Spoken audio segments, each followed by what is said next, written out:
Hello everyone, कैसे हैं आप सभी। मुझे पूरी उम्मीद है कि आप सब होंगे फिट एंड फाइन। मैं हूं आपकी maths teacher Aradhana from लर्नो hub, एक फ्री लर्निंग प्लेटफॉर्म जहां आप पढ़ सकते हैं मैथ्स, साइंस, एसएसटी, वो भी बिल्कुल फ्री एट learnohub.com।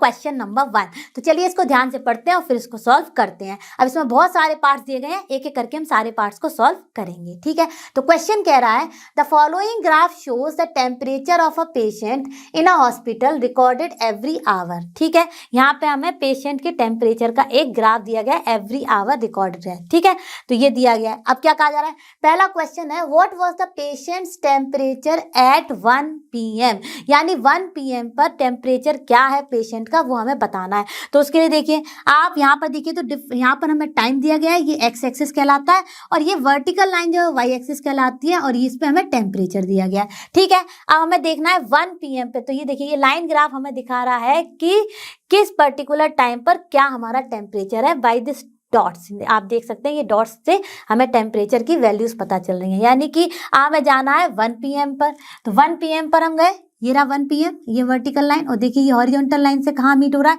तो देखिए आपका, अगर आप ध्यान देंगे तो जो आपका टेम्परेचर का स्केल है उसके बीच में 1 का डिफरेंस है, यानी 34 से 35 1 डिग्री सेल्सियस इंक्रीज हुआ, फिर 35 से 36 1 डिग्री सेंटीग्रेड इंक्रीज हुआ।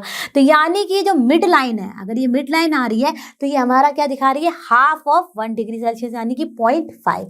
ठीक है, अब देखिए 1 PM पर अगर हमने ध्यान दिया तो ये देखिए 1 PM की ये हमारी गई वर्टिकल लाइन, और ये देखिए यहाँ पर ये इसके मिड पॉइंट पर आई, 36 और 37 के मिड पॉइंट पर आई। तो क्या हो गया हमारा temperature at 1 PM for the patient, ये हो गया हमारा 36.5 डिग्री सेंटीग्रेड और सेल्सियस। ठीक है, अब देखिए नेक्स्ट पार्ट पढ़ते हैं। तो नेक्स्ट पार्ट में हमसे क्या क्या गया है, when was the patient temperature 38 degree Celsius, यानी कि कब टेम्परेचर जो है वो पेशेंट का है 38.5 डिग्री। तो देख लेते हैं फटाफट। देखिए 38.5 हमारा आएगा 38 से 39 के बीच में। ठीक है, और देखिए 38.5 ये वाली लाइन जा रही है, और ये यहाँ पर आप देखिए यहाँ पर मीट हो रही है इस पॉइंट पे, और इस पॉइंट पर हमारा क्या है, अगर वर्टिकल लाइन से हम लोग नीचे आए तो हॉरिजॉन्टल लाइन पर हमें दिखा रहा है 12 नून। ठीक है, यानी कि 12 नून पर जो हमारा टेम्परेचर है वो है 38.5 डिग्री सेल्सियस। तो यहाँ लिख दिया 12 नून। ठीक है, अब करते हैं इसके सी पार्ट को। तो सी पार्ट में आप देखिए, सी पार्ट में हमसे क्या पूछा जा रहा है, the patients temperature was the same 2 times during the period given. ठीक है, व्हाट वर दीज टाइम्स। ठीक है, बहुत ही आसान है। अब आप देखिए कौन से 2 टाइम पर हमें सेम टेम्परेचर मिल रहा है पेशेंट का, तो वो था ये। तो ये क्या टाइम्स है, 1 and 2, 1 PM and 2 PM के जो हमारी टाइमिंग्स है उस पर हमें मिल रहा है same temperature of the patient, जो कि कितना, अगर आप देखेंगे तो ये देखिए यहाँ पे 36 और 37 ये लाइन मीट हो रही है। ठीक है, और ये यहाँ पर मीट हो रही है, तो ये देखिए कितना है 36.5। ठीक है, तो लिख देंगे 1 PM and 2 PM। ठीक है, अब करते हैं अपने नेक्स्ट पार्ट को। तो नेक्स्ट पार्ट में डी में क्या कहा जा रहा है, what was the temperature at 1:30 PM। अब देखिए यहाँ पर भी ये 1 से 2 के बीच में 1 आवर का डिफरेंस है, तो ये हमारी मिडिल लाइन क्या दिखाएगी, हाफ ऑफ द 1 आवर, जो कि 30 मिनट्स है। अब देखिए what was the temperature at 1:30 PM। तो अगर आप ध्यान से देखेंगे तो ये वाली जो 1:30 PM वाली लाइन है, इस पर हमारा जो टेम्परेचर आ रहा है वो वही आ रहा है जो 1 PM एंड 2 PM के बीच में था। तो 1 PM हमारा जो 1:30 PM है उस पर टेम्परेचर है हमारा 36.5। ठीक है, 36.5 डिग्री सेल्सियस। ठीक है, अब पूछ रहे हैं how did you arrive at your answer, जो मैंने आपको बता दिया कि आपको देखना है अपना 1 से 2 के बीच में आपका 130 मिड लाइन में आएगा और उस पर हमारा क्या टेम्परेचर आ रहा है वो हमने देख लिया, वो एक स्ट्रेट लाइन ही है जो हमारे 1 और 2 PM के बीच के टेम्परेचर है उसी के बीच की। तो देखिए उस पर हमारा ये हॉरिजॉन्टल लाइन पर आ रहा है 36.5, तो यही हो गया इसका टेम्परेचर। ठीक है, आप करते हैं इसके नेक्स्ट पार्ट को सॉल्व। तो नेक्स्ट पार्ट में पूछा जा रहा है during which periods did the patients temperatures showed an upward trend, मतलब ऊपर की तरफ जा रहा है, हाई हो रहा है, तो वो हमें देखना है। तो कौन कौन से ड्यूरिंग विच टाइमिंग्स हमारा कौन कौन से टाइम पीरियड पे जो है वो अपवर्ड जा रहा है टेम्परेचर, तो आप क्लियरली देख सकते हैं 9 to 11 के बीच में ये पूरा अपवर्ड गया है। देखिए 9 to 11 के बीच में ये पूरा अपवर्ड गया है। ऐसे ही यहाँ पर 2 से 3 PM है उसके बीच में, उसके ड्यूरिंग उस पीरियड में भी हमारा अपवर्ड गया है। ठीक है, तो इसका आंसर हम लिख देंगे 9 to 11 AM, okay 9 AM to 11 AM and 2 PM to 3 PM, 2 PM to 3 PM patient का टेम्परेचर जो है वो अपवर्ड डायरेक्शन में गया है। ठीक है, समझ में आ गया होगा। अब करते हैं इसके नेक्स्ट क्वेश्चन को। बच्चों हम आ गए अपने क्वेश्चन नंबर 2 पे। तो क्वेश्चन नंबर 2 में क्या कहा जा रहा है, the following line graph shows the yearly sales figures for a manufacturing company. ठीक है, ईयरली सेल दिखाया फॉर अ मैन्युफैक्चरिंग कंपनी। ठीक है, अब हमें बताना है what were the sales in 2002 and in 2006, यानी फर्स्ट पार्ट में हमें बताना है 2002 के लिए और सेकेंड पार्ट में हमें बताना है 2006 के लिए। तो देख लेते हैं व्हाट वर द सेल इन 2002। अगर आप देखेंगे तो ये देखिए यहाँ पर एक्स एक्सिस पर हमें दिए गए हैं ईयर्स और वाई एक्सिस पे दिए गए हैं हमें सेल्स इन क्रोर्स। ठीक है, अब देखिए यहाँ पर गए तो ये 2002 और 2002 में कितना हमारा दिखा रहा है, ये दिखा रहा है 4 करोड़। ठीक है, देखिए ये पॉइंट है, ये हॉरिजॉन्टल लाइन से ये वर्टिकल लाइन मिल रही है। ठीक है, तो ये हो जाएगा हमारा 4 करोड़। इन 2002 हमारी कितनी सेल हुई, 4 करोड़। तो जैसे what were the sales in 2002, in 2002 the sales was 4 crore. ठीक है, अब करते हैं इसके नेक्स्ट को 2006। तो 2006 ये रहा। ठीक है, और देखिए इसका हमारा ये वर्टिकल लाइन हॉरिजॉन्टल लाइन से कहाँ मीट हो रही है, 8 करोड़ पे। ठीक है, तो ये देखिए ये पॉइंट पर हमें 8 करोड़ मिल रहा है। तो इन 2006 इट इज 8 करोड़। ठीक है, ये समझ में आ गया होगा। अब करते हैं अपने बी पार्ट को। What were the sales in 2003 and 2005। चलिए देख लेते हैं भाई what were the sales in 2003 and 2005। तो 2003 में देखिए ये रहा, तो ये कितना आ रहा है। अब देखिए यहाँ पर भी आपको ध्यान देने वाली बात है कि आपका जो सेल का जो स्केल है वो किस तरह का है, 2 के डिफरेंस का है। यानी कि ये मिड लाइन है वो दिखाएगी आपकी 1 को, यानी कि 6, 7, 8। ठीक है, तो 6 से 8 पे गया, तो ये मिड लाइन हमें क्या दिखा रही है, 1 दिखा रही है। ठीक है, तो देखिए अब हम आ जाते हैं अपने 2003 पर। तो 2003 ये रहा, और ये देखिए यहाँ पर ये इसके मिड में आई तो क्या हो गई 6, एंड यहाँ पे प्लस मिड का पॉइंट क्या है 1, तो 1 हो गया, तो ये हो गया 6 + 1 7, यानी कि 2003 में हमारी है 7 करोड़ सेल।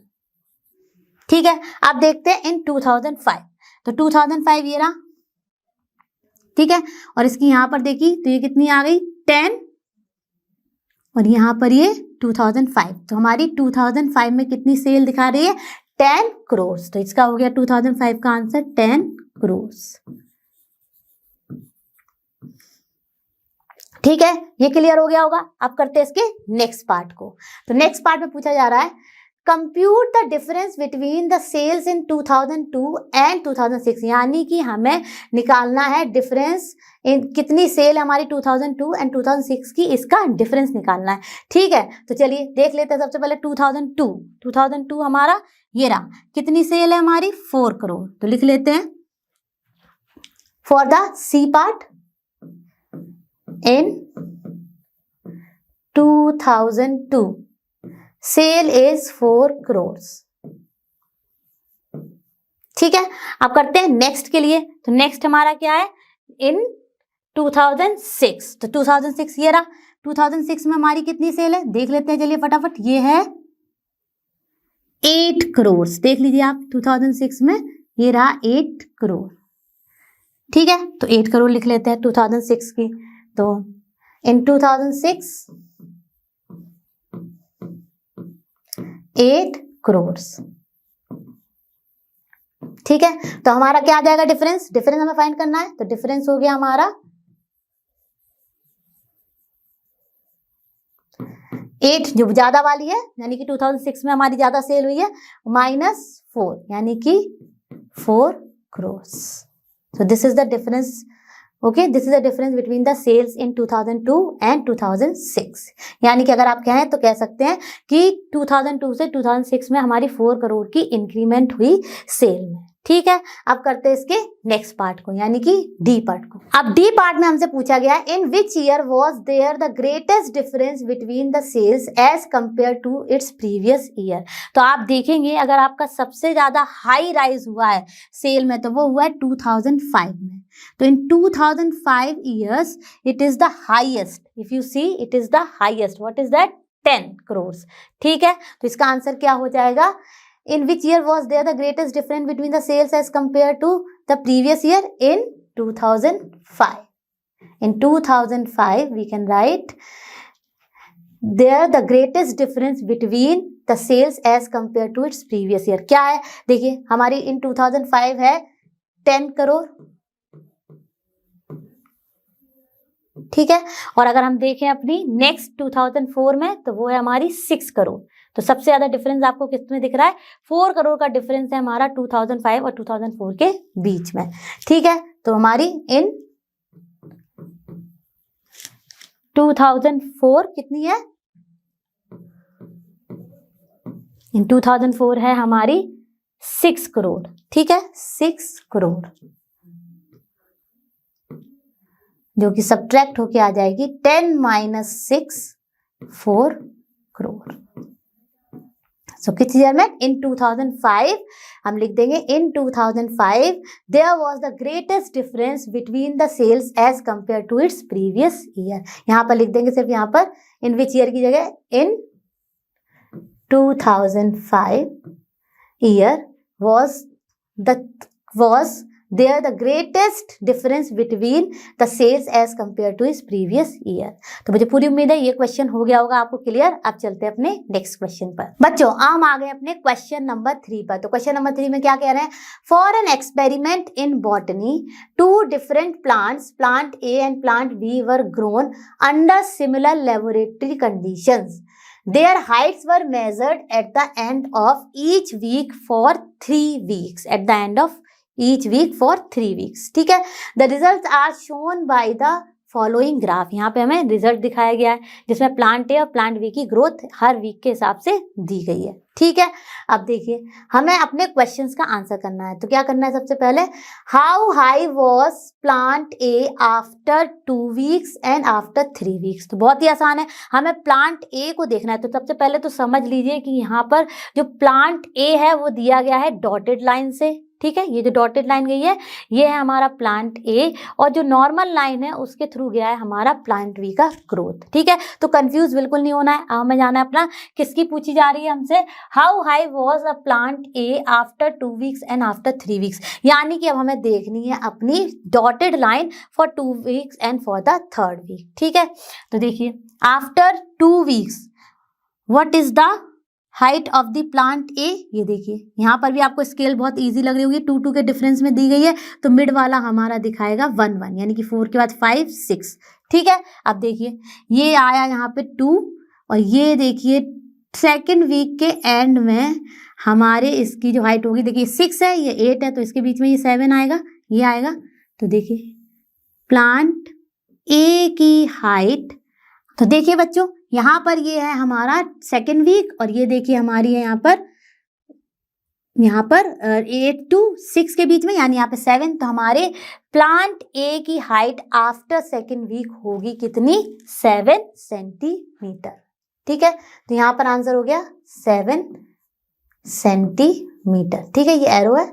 ठीक है, अब देखते हैं आफ्टर 3rd वीक। तो 3rd वीक हमारा क्या है और हमें देखनी है प्लांट ए की, और प्लांट ए में किससे दिखाया गया है, डॉटेड लाइन से। ठीक है, तो देखिए प्लांट ए की आफ्टर 3rd वीक, तो ये रहा देखिए, ये देखिए यहाँ से 3rd वीक लिया और यहाँ से इसकी ये वैल्यू ली। तो देखिए बीच में आ रहा है, तो ये देखिए यहाँ पर ये आफ्टर 3rd वीक जो उसकी हाइट है वो है 9 सेंटीमीटर। ठीक है, तो आफ्टर थर्ड वीक हो गई 9 सेंटीमीटर। चलिए बच्चों, अब करते हैं इसके बी पार्ट को। तो बी पार्ट में क्या कहा जा रहा है, how high was plant B after second week and after third week. तो चलिए अब हमें देखना है अपना प्लांट बी। तो प्लांट बी हमें दिखाया गया है नॉर्मल लाइन से, ठीक है, कोई डॉटेड लाइन नहीं है, स्ट्रेट लाइन गई हुई है, तो उससे देखना है।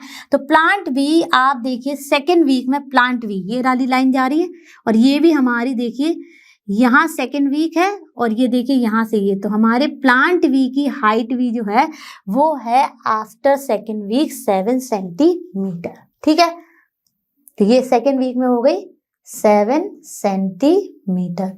ठीक है, अब करते हैं अपने सेकेंड वीक यानी कि third week. After third week कितना हो गई है हाइट, तो वो देखनी है। तो आफ्टर थर्ड वीक के लिए देखिए ये हमारा प्लांट बी है, और इसकी देखिए यहाँ पर कहीं आ रही है डॉट, ठीक है, यहाँ से लेके यहाँ पर, तो इसकी कितनी हाइट दिखा रहा है देख लेते हैं जल्दी से। ये दिखा रहा है 10 सेंटीमीटर, यानी कि प्लांट बी की आफ्टर थर्ड वीक्स हाइट हो गई, आफ्टर 3 वीक्स हाइट हो गई 10 सेंटीमीटर। ठीक है, क्लियर हो गया होगा। अब करते हैं सी पार्ट को। तो बच्चों अब करते हैं अपने सी पार्ट को। तो सी पार्ट में कितना दिया, क्या दिया गया है, how much did plant A grow during the third week. तो इसके लिए मैं क्या पता होना चाहिए, हमें पता होना चाहिए कि भाई सेकेंड वीक के बाद उसकी कितनी हाइट थी और थर्ड वीक के बाद उसकी कितनी हाइट है, और उनको सब्ट्रैक्ट कर देंगे तो हमें पता चल जाएगा कि कितना प्लांट ग्रो हुआ है ड्यूरिंग द थर्ड वीक। ठीक है, तो देखिए सबसे पहले लिख लेते हैं कि हमारे प्लांट ए की सेकेंड वीक में क्या हमारी हाइट है। तो सेकेंड वीक के एंड में हाइट है 7 सेंटीमीटर फॉर प्लांट ए। ठीक है, 7 सेंटीमीटर। अब इसमें से 7 सेंटीमीटर हमारी सेकेंड वीक के बाद है। ठीक है, और हमारी थर्ड वीक भी हमारा किससे देखेंगे हम, डॉटेड लाइन से। प्लांट ए की बात करें तो हमारी थर्ड वीक के बाद उसकी हाइट है 9 सेंटीमीटर, 9 सेंटीमीटर थर्ड वीक। ठीक है, अब how much it is grown in third week, इसमें से इसको सब्ट्रैक्ट कर देंगे, तो 9 centimetre minus 7 centimetre equals to 2 centimetre. So the plant grew 2 centimetre during the third week. इसका आंसर हो गया ये। अब करते हैं इसके रिमेनिंग पार्ट्स को सॉल्व। बच्चों हम आ गए अपने डी पार्ट पे। तो डी पार्ट में क्या कहा जा रहा है, how much did plant B grow from the end of the second week to the end of the third week. तो बहुत ही आसान है, जैसे हमने अभी प्रीवियस पार्ट किया था वैसे ही इसको करना है। हमें पता करनी है कि भाई हमारे प्लांट बी की सेकेंड वीक में क्या, सेकेंड वीक के बाद क्या हाइट रही, वो है हमारी देखिए 7 सेंटीमीटर, जो कि हमने पहले भी फाइंड की थी। ठीक है, और थर्ड वीक के बाद उसकी क्या हाइट रही है, वो है देखिए 10 सेंटीमीटर, जो कि हमने पहले भी फाइंड की थी। तो भाई कितना प्लांट बी ग्रू हुआ ड्यूरिंग द थर्ड वीक, और कह सकते हैं कि from the end of the second week to the end of the third week 10 minus 7। ठीक है, तो चलिए इसको लिख लेते हैं। तो क्या लिखेंगे, second week 7 centimetre and third week मतलब at the end, okay, at the end of third week ये है हमारी 10 सेंटीमीटर। तो कितना बड़ा plant from second week and to third week and, वो हो जाएगा हमारा 10 centimetre. From bigger we will subtract the smaller, that is 7 centimetre, और ये आ जाएगा 3 सेंटीमीटर। तो इसका आंसर हो जाएगा plant grew 3 centimetre from the end of the second week to the end of the third week. कितना सेंटीमीटर ग्रू किया, 3 centimetre. तो ये भी पार्ट अच्छे से क्लियर हो गया होगा। अब करते हैं इसके नेक्स्ट पार्ट को। अब देखिए बच्चों ई पार्ट में, during which week did plant A grow most. ठीक है, अब हमें पता करना है कि किस वीक में सबसे ज्यादा प्लांट ए ग्रो किया है। तो आप क्लियरली देख सकते हैं कि सबसे ज्यादा अगर वो ग्रो किया है प्लांट ए, तो वो है हमारा देखिए ये वाला। तो ये सबसे ज्यादा ग्रो किया है सेकेंड वीक में, क्योंकि आप देखेंगे सेकेंड वीक में उसकी मतलब फर्स्ट वीक के एंड में उसकी हाइट है देखिए 2 सेंटीमीटर, और सेकेंड वीक के एंड में उसकी हाइट है 7 सेंटीमीटर। 7 माइनस 2 5 सेंटीमीटर वो ग्रो किया है from first to second week, यानी at the end of the second week he grew the most. ठीक है, तो इसका आंसर हो जाएगा सेकेंड वीक। ठीक है। अब पूछा जा रहा है फॉर एफ पार्ट में हमसे पूछा जा रहा है during which week did plant B grow least. तो बहुत ही आसान है, देखिए फर्स्ट वीक में अगर आप देखेंगे तो सबसे कम ग्रोथ हुई है प्लांट की, ठीक है। तो इसका आंसर हो जाएगा प्लांट बी के लिए आप कहेंगे कि फर्स्ट वीक में इसकी सबसे कम ग्रोथ हुई है, तो इसका आंसर हो जाएगा फर्स्ट वीक, ठीक है। आप देखते हैं नेक्स्ट पार्ट। तो नेक्स्ट पार्ट में क्या है, were the two plants of the same height during any week shown here, specify. बिल्कुल अभी हमने फाइंड किया था कि हमारे सेकेंड वीक के एंड में दोनों plant A and plant B की जो है वो सेम हाइट्स हैं, वही पूछा गया कि same height in between any week. तो देखिए at the end of second week हम लिख देंगे at the end of second week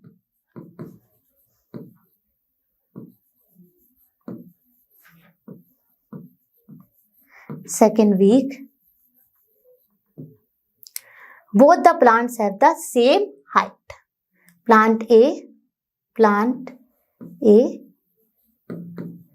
and plant B have the same height.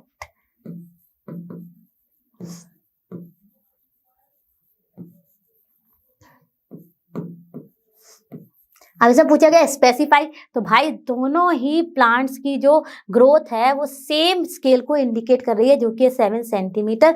तो हमारे सेकेंड वीक के एंड में दोनों ही प्लांट की जो हाइट है वो है सेम। तो मुझे पूरी उम्मीद है कि ये हो गया होगा आपको अच्छे से क्लियर। अब चलते हैं अपने नेक्स्ट क्वेश्चन पर। बच्चों हम आ गए अपने क्वेश्चन नंबर 4 पर। तो क्वेश्चन नंबर 4 क्या कह रहा है, the following graph shows the temperature forecast and the actual temperature for each day of a week, ठीक है। On which days was the forecast temperature the same as the actual temperature, यानी कि कौन कौन से दिन पर हमारा actual temperature and the forecast temperature जो है वो सेम वैल्यू को दिखा रहे हैं। तो चलिए फटाफट हमारे पास ग्राफ है ही, हम देख लेते हैं। तो देखिए अगर आप देखेंगे तो आपका ट्यूसडे पर सेम टेम्परेचर है, ठीक है। दोनों ही पॉइंट एक जगह पे मीट हो रहे हैं, दोनों ही हमारे टेम्परेचर की लाइन एक जगह पे मीट हो रही हैं। तो यहाँ पर ट्यूसडे पर, ठीक है।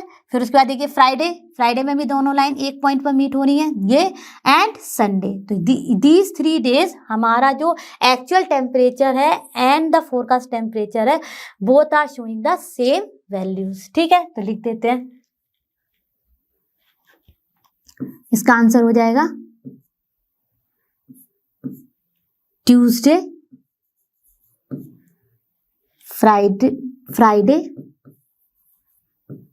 एंड संडे, ठीक है। ये क्लियर हो गया होगा। अब देखते हैं अपने नेक्स्ट पार्ट को यानी कि बी पार्ट को। तो बी पार्ट में क्या कहा जा रहा है, what was the maximum forecast temperature during the week, maximum forecast temperature. तो बहुत ध्यान देने वाली बात है कि यहाँ पे डॉटेड लाइन जो है वो दिखा रहे हैं फोरकास्ट टेम्परेचर को और हमारे नॉर्मल लाइन दिखा रही है एक्चुअल टेम्परेचर को। तो हमें देखना है अपना कि क्या मैक्सिमम टेम्परेचर है, मैक्सिमम फोरकास्ट टेम्परेचर है ड्यूरिंग द वीक, ठीक है। तो देखिए सबसे हाईएस्ट यहाँ पर है संडे को और क्या वैल्यू है इसकी, देखिए इसकी है 35 डिग्री सेल्सियस या फिर सेंटीग्रेड। तो यहाँ पर लिख देंगे the maximum forecast temperature is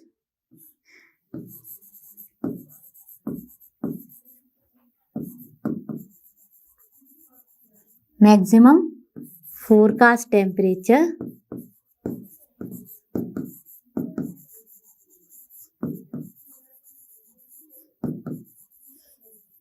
during the week is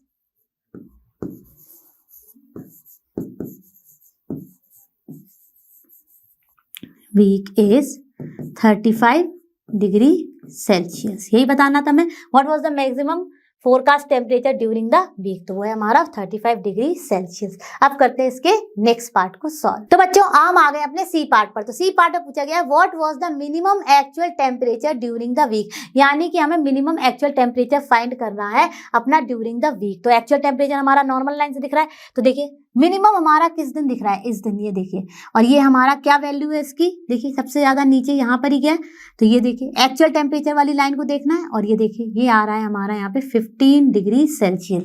तो इसका आंसर होगा 15 डिग्री सेल्सियस, ठीक है। और ये हमारा किस दिन है मिनिमम, सबसे मिनिमम वैल्यू वो है हमारी थर्सडे को, ठीक है।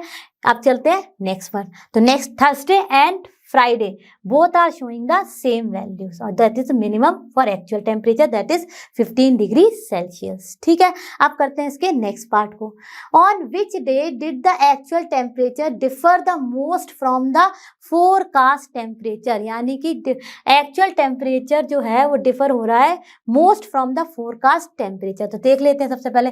अब आप देखिए यहाँ पर आप देखेंगे तो सबसे ज़्यादा हमारा डिफर हो रहा है ये पॉइंट पर, यानी कि थर्सडे पर। थर्सडे पर देखिएगा आप तो एक्चुअल टेम्परेचर है 15 और हमारा जो फोरकास्ट टेम्परेचर है वो है हमारा 22.5, ठीक है। तो 22.5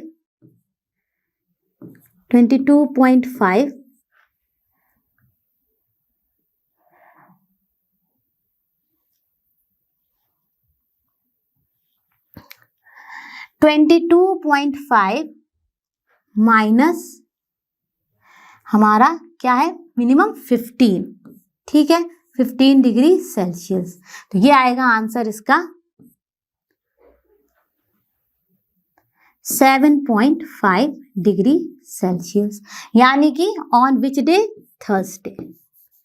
थर्सडे को सबसे ज्यादा डिफर हो रहा है actual temperature and the forecast temperature, ठीक है। तो हो गए होंगे ये सारे पार्ट आपको अच्छे से क्लियर। अब चलते हैं अपने नेक्स्ट क्वेश्चन पर। बच्चों हम आ गए अपने क्वेश्चन नंबर 5 पर। तो क्वेश्चन नंबर 5 क्या कह रहा है, use the tables below to draw a linear graph, यानी कि हमें लाइन ग्राफ ड्रॉ करना है, ठीक है। अब ए पार्ट में क्या है, the number of days a hill side city received snow in different years, ठीक है। हम इसका बनाना है लाइन ग्राफ। तो कैसे बनाएंगे, आप सब अपने ग्राफ शीट के बारे में अच्छे से जानते ही हैं। तो चलिए इसमें पहले एक एक्स एक्सिस बना लेते हैं। एक्स एक्सिस पर ले लेंगे ईयर्स को और वाई एक्सिस पर ले लेंगे डेज को, ठीक है। तो सबसे पहले बना लेते हैं।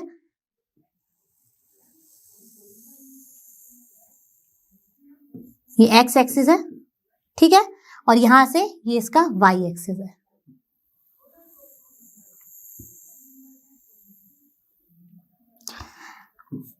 ठीक है। ये ऊपर तक गया है, ठीक है, ये वाई एक्सिस है। अब हम क्या करेंगे, हमें स्केल लेनी है तो स्केल ले लेंगे। हम ले लेते हैं कि ईच 1 सेंटीमीटर जो है, ईच 1 सेंटीमीटर वो दिखा रहा है 1 डे, ठीक है। और यहाँ पर भी हम ले लेंगे 2 के डिफरेंस पर अपनी ईयर्स, तो ठीक है। तो यहाँ से शुरू की, तो सबसे पहले है हमारा 2003, तो यहाँ पे लिख दिया 2003, ठीक है। फिर 2 का डिफरेंस लिया, फिर लिख दिया 2004, और फिर हमारा 2 का डिफरेंस लिया तो लिख दिया 2005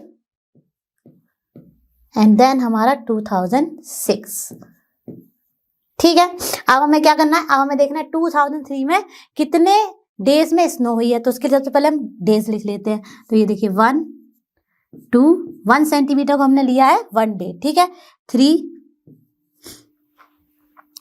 4 5 6 7 8 9 10 11 and the last one is 12, ठीक है। अब 2003 में हमारे कितने दिन स्नो हुई है, 8 डेज। तो 2003 का ये रहा, ये वाली लाइन नहीं, ठीक है। और फिर हमने देखा 8, तो 8 यहां पर आ रहा है, तो 2003 का 8 डेज, ठीक है, ये पॉइंट, ठीक है। अब उसके बाद 2004 में 10 डेज, तो 2004 की ये लाइन है 2004 और ये गया हमारा 10 डेज, ये पॉइंट, ठीक है, हो गया। यहाँ से 10 और यहाँ से 2004। अब 2005 में हमारे कितने हैं, 5 डेज, तो 2005 में 5, तो 5 और 2005 की ये लाइन, ठीक है, ये लाइन एंड 5 की लाइन पे पॉइंट बना दिया, ठीक है।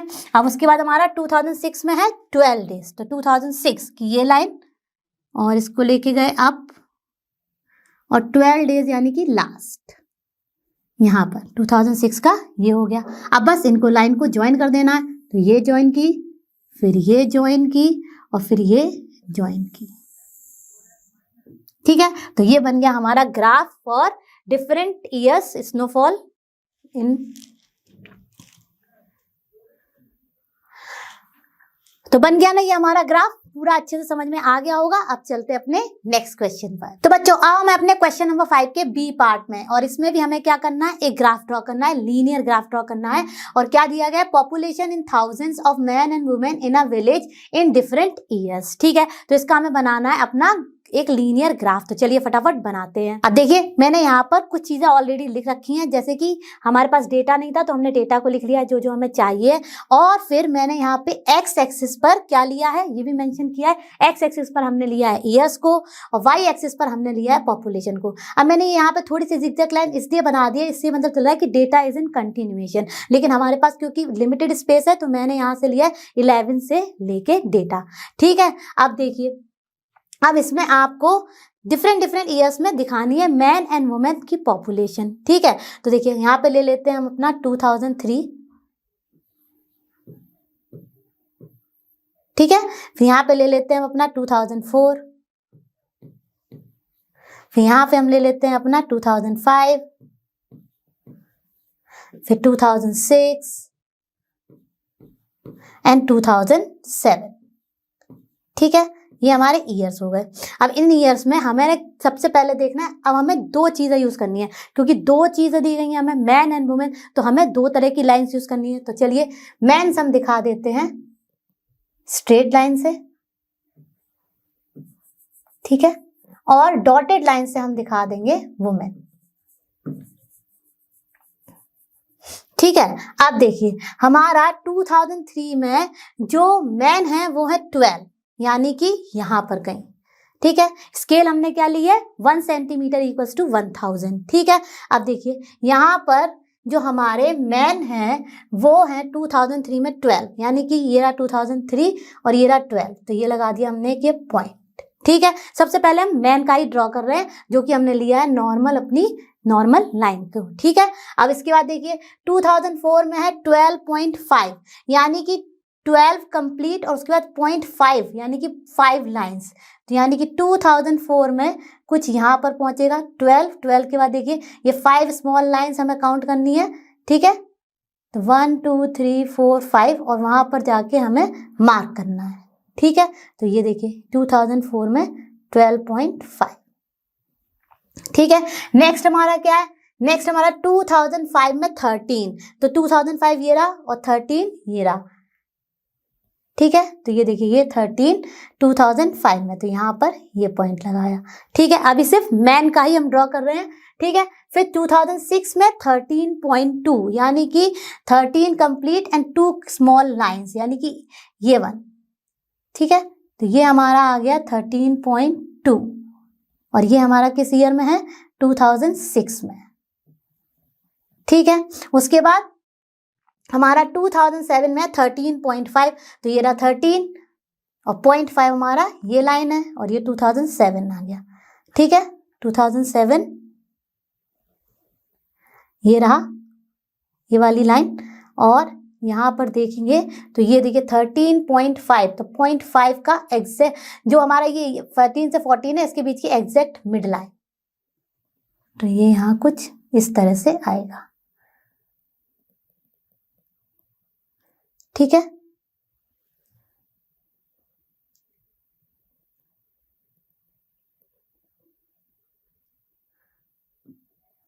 ठीक है, अब मैं यहाँ पर क्योंकि वर्टिकली ड्रॉ कर रही हूँ, एग्जैक्टली चीजें मैच नहीं हो रही है, लेकिन कुछ इस तरह का आपका ग्राफ जाएगा और इसको हम यहाँ पे लाइन से इस तरह से जोड़ देंगे।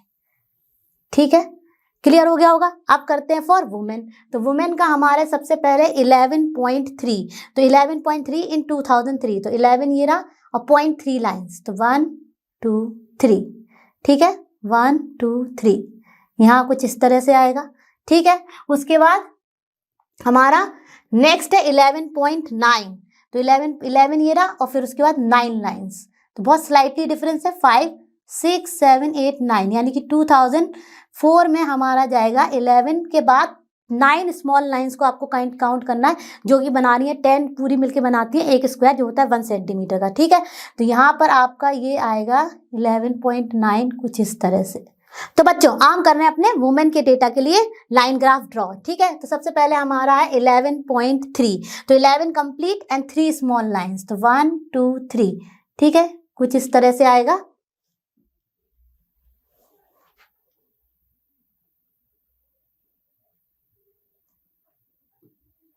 ठीक है, ये यहाँ पर हमारा 11.3 का पॉइंट आया। ठीक है, अब उसके बाद हमारा क्या है नेक्स्ट 11.9 यानी 11 कंप्लीट और उसके बाद हमारी 0.9 लाइंस, तो क्या हो जाएंगी ये 2004 में 5 6 7 8 9 यानी कि कहीं यहाँ पर जाके ये मीट होगा।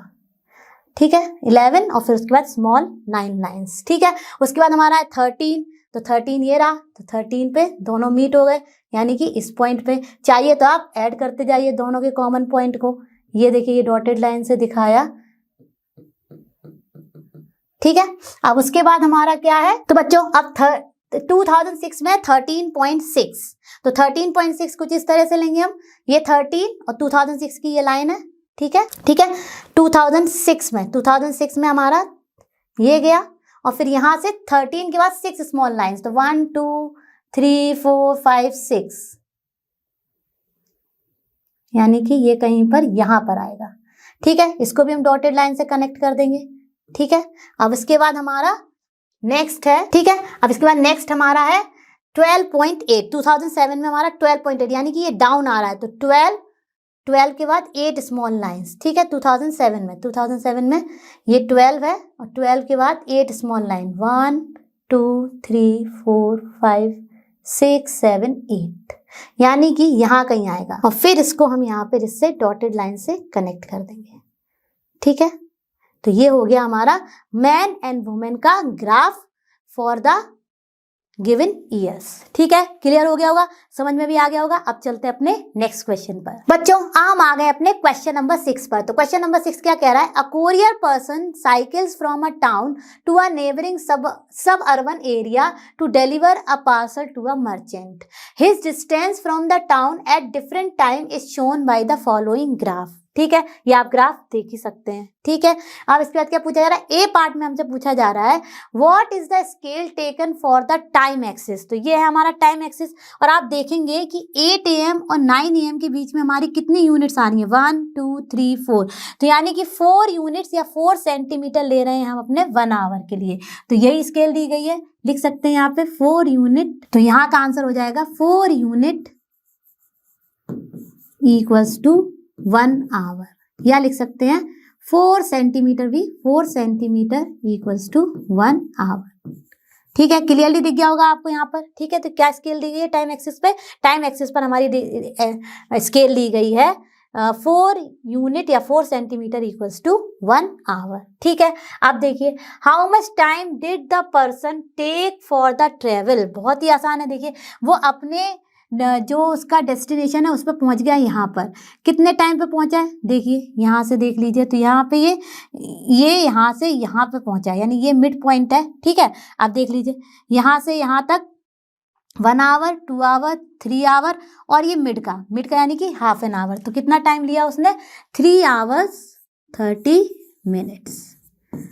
ठीक है,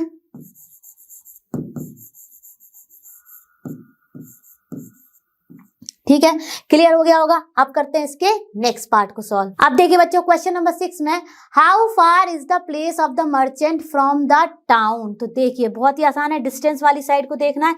तो देखिए डिस्टेंस वाली साइड एट मैक्स आई है हमारी 22 किलोमीटर, तो क्या हो जाएगा इसका answer, merchant from the town is 22 kilometre, तो इसका आंसर हो गया 22 kilometre. Okay, how far is the place of the merchant from the town? It is 22 kilometer far. ठीक है, अब चलते हैं नेक्स्ट वन पे। Did the person stop on his way? Explain.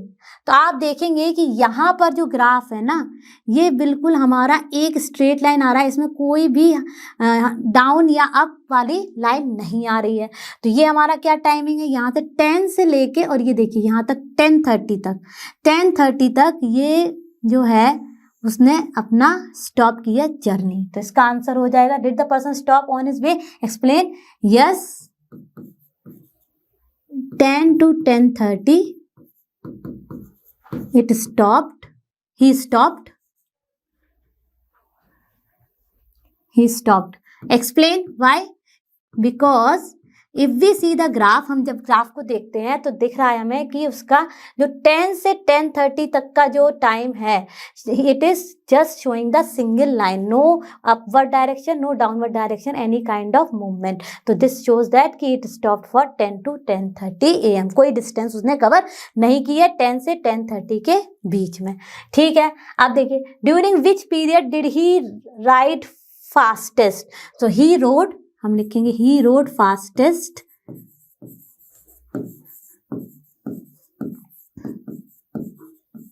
देख लीजिए, ही रोड फास्टेस्ट बिटवीन 8 to 9, क्योंकि आप 8 to 9 में देखेंगे तो उसने 10 किलोमीटर कवर किया है।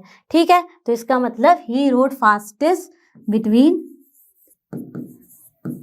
8 to 9। ठीक है, तो बहुत ही इजी क्वेश्चन था, फटाफट हम लोगों ने इसके सारे पार्ट सॉल्व कर लिए। आप चलते हैं अपने नेक्स्ट क्वेश्चन पर। बच्चों हम आ गए अपने क्वेश्चन नंबर 7 पे। तो क्वेश्चन नंबर 7 क्या कह रहा है, can there be a time temperature graph as follows, justify your answer. अब फर्स्ट वाला अगर आप देखेंगे तो आपका टेम्परेचर इंक्रीज हो रहा है और आपका टाइम भी इंक्रीज हो रहा है। तो it is a time temperature graph where the time is increasing and the temperature is increasing. ठीक है, सेकेंड वन पे आ जाइए। सेकेंड वन में आप अगर देखेंगे तो टेम्परेचर डिक्रीज हो रहा है, ठीक है, और टाइम जो है वो इंक्रीज हो रहा है। ठीक है, तो इसका यह it is also time temperature graph where the time is increasing but the temperature is decreasing. ठीक है, अब आ जाते हैं अपने इसके थर्ड पार्ट पर। तो थर्ड पार्ट में आप देखेंगे तो ये कांस्टेंट लाइन सी दिखाई दे रही है आपको, बिल्कुल। ठीक है, ये लाइन, तो इसका क्या होगा, इसका मतलब ये है कि आपका टेम्परेचर इंक्रीज हो रहा है एट कांस्टेंट टाइम, जो कि बेसिकली रियल लाइफ में पॉसिबल नहीं है। तो it is not a time temperature graph as the temperature is increasing on constant at constant time which is not possible. ठीक है, अब आ जाते हैं फोर्थ वन पे। तो फोर्थ वन का आप देखेंगे तो फोर्थ वन का ये देखिए इस तरह से जा रहा है। तो यहां पर देखिए टेम्परेचर इज कांस्टेंट है but the time is increasing है। तो it is a time temperature graph where the temperature is constant but the time is increasing. मुझे पूरी उम्मीद है कि आप सब मेरे साथ इसको अच्छे से समझ रहे थे और सॉल्व कर रहे थे। मैं जल्द मिलूंगी आपसे नेक्स्ट क्लास में। और आप सभी जानते हैं लर्नो हब फ्री है बट बेस्ट है। Thank you.